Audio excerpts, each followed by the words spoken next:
되었을 때 어떤 식이요법과 운동을 병행하며 완전한 자기 최면 어떤 다이어트가 된다는 것입니다. 중요한 점은 다이어트를 하더라도 이 마음을 다루지 않으면 그만큼 어렵다라는 것입니다. 스포츠 최면은 간단하게 설명을 또 드릴게요. 이건 서양에서도 이미 어마어마하게 활성화가 되고 있고 스포츠 최면사로서 활동하는 인구가 점차 많아지고 있습니다. 러시아에서 그 국가대표 선수들을 상대로 어떤 실험을 했습니다. 이제 국제급 대회를 나가는데 A그룹, B그룹, C그룹 나눴어요. 근데 A그룹에는 너희들은 100% 운동만 해라. B그룹에는 너희들은 70% 운동하고 30%는 자기 최면을 해라. C그룹에는 너희는 30%만 운동하고 70%는 계속 이미지 트레이닝을 해라. 성공하는 자신의 모습, 완벽하게 수행하는 모습, 금메달을 딴 자신의 모습을 이미지 트레이닝해라. 그래서 우리가 일반적으로 생각하면 운동을 100% 이렇게 한 선수들이 경기력이 향상이 좋아졌을 거라 생각하지만 실제 그 국가대표 선수들 그룹을 다시 조사해 보니까 이미지 트레이닝 자기 최면을 제일 많이 했던 C그룹이 제일 성적이 좋았고 그 다음이 B고 100% 운동만 했던 A그룹이 가장 저조한 성적을 나타냈다라는 것입니다. 이 사례를 보듯이 스포츠 자체가 결국은 몸으로 하는 운동이지만 사실 대부분은 멘탈이고 마음이라는 것입니다. 골프를 할 때도 이 마음이 0.0001g만 흔들려도 공은 전혀 딴 방향으로 가버린다는 것을 여러분들도 아실 겁니다. 그래서 자신의 마음이 항상 안정적이고 항상 가능성을 봤을 때는 내가 원하는 대로 공을 이렇게 보낼 수 있다라는 것입니다. 그래서 대단한 어떤 스포츠 선수들은 다 이미 이런 자기 최면을 매일 끊임없이 하고 있다라는 것입니다. 최면을 통해서 좀 더 쉽게 빨리 경기력 향상에 도움을 줄 수 있는 방법을 알 수 있을 겁니다. 우리 6번째 최면수사. 얼마 전 SBS에서도 이 최면수사라는 개념이 나온 걸로 알고 있어요.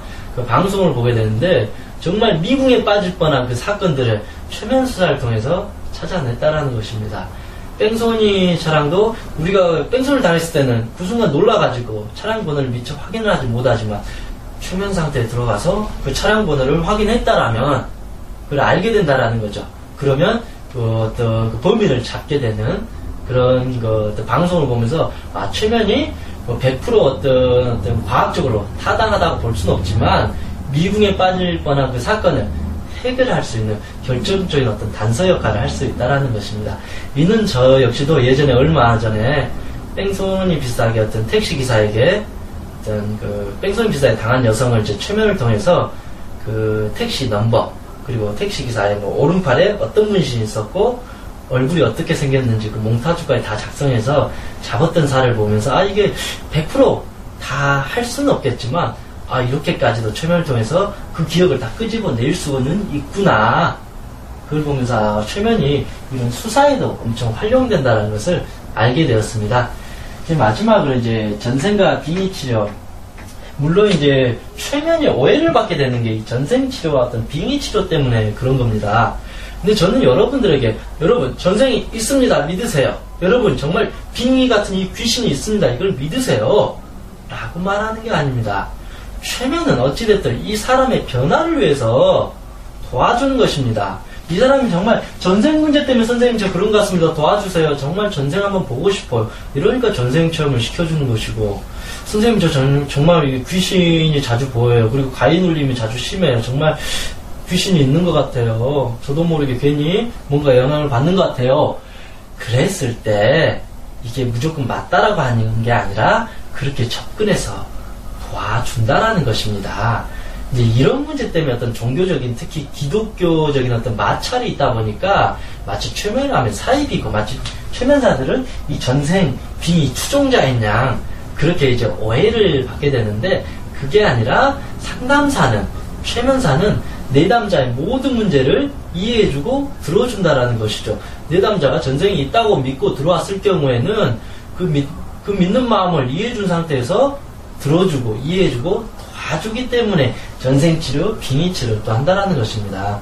그리고 또 하나는 사실은 이 전생치료하는 미국의 전생치료학회를 보면 미국의 어떤 정신과 의사들의 어떤 주축으로 해서 어떤 협회를 이렇게 운영하고 있다라는 것입니다. 그 정말 과학적이고 논리적이고 이성적인 그 의사들이 왜 전생치료라는 어떤 협회 학회를 만들어서 계속 연구하고 어떤 치유적 수단으로 하게 되는지 그 부분도 한 번 정도는 생각해 보실 필요가 있습니다. 물론 이게 진짜 아니다 여부를 떠나서 그만큼 이 사람의 변화를 위해서 도움을 많이 줄 수가 있다라는 것입니다. 빙의 치료도 이제 사실은 오해가 많지만 WHO라는 세계보건기구에 빙의라는 어떤 질병 항목이 있습니다. 포제션이라는 POSSESSION이라는 빙의라는 질병이 실제 편입되어 있습니다. 예전에는 우리가 이제 다중인격이라는 용어로 이제 사용됐지만 이제 빙의라는 개념이 이제 인정되면서 해리성 정체장애 그리고 빙의 이 두 가지를 질병으로 이렇게 나누게 되고 있다라는 것입니다. 이런 어떤 전생치료, 빙의치료를 지금 만들어서 보급한 사람 역시 미국의 치과의사가 그런 걸 믿지 않는 치과의사가 상담을 하다 보니까 이런 현상이 나타나게 되었고 그 다음 계속 연구를 하다 보니까 실제 이런 현상들이 있구나.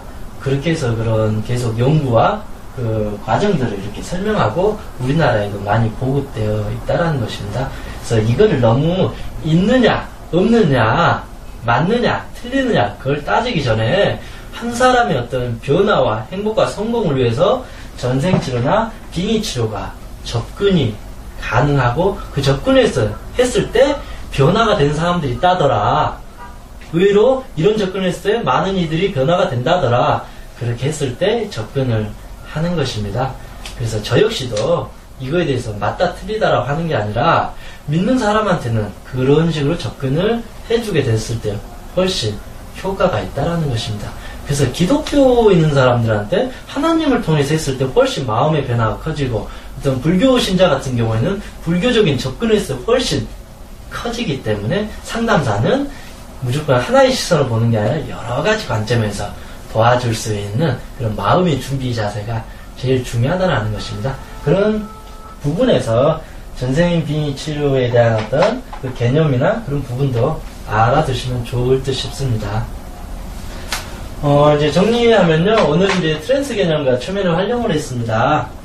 그래서 제일 중요한 것은 트랜스 상태에서 우리의 모든 문제, 좋지 않는 게 시작되고 트랜스 상태에서 우리의 모든 좋은 것도 만들어지게 된다는 것입니다. 그래서 트랜스를 알면 나를 알게 되는 거고 그걸 통해서 우리는 잠재의식과 대화를 하게 되고 내가 원하는 대로 내가 정말 A라는 방향으로 가고 싶으면 그대로 이제 갈 수 있는 내면에 큰 힘이 생긴다라는 것. 그리고 두 번째로는 최면은 이렇게 활용이 많다라는 것입니다.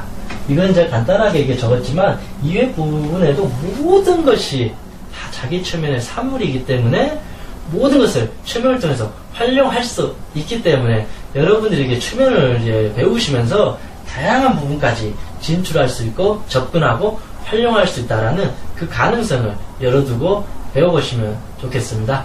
오늘 이 시간은 이만 마치겠습니다. 수고하셨습니다.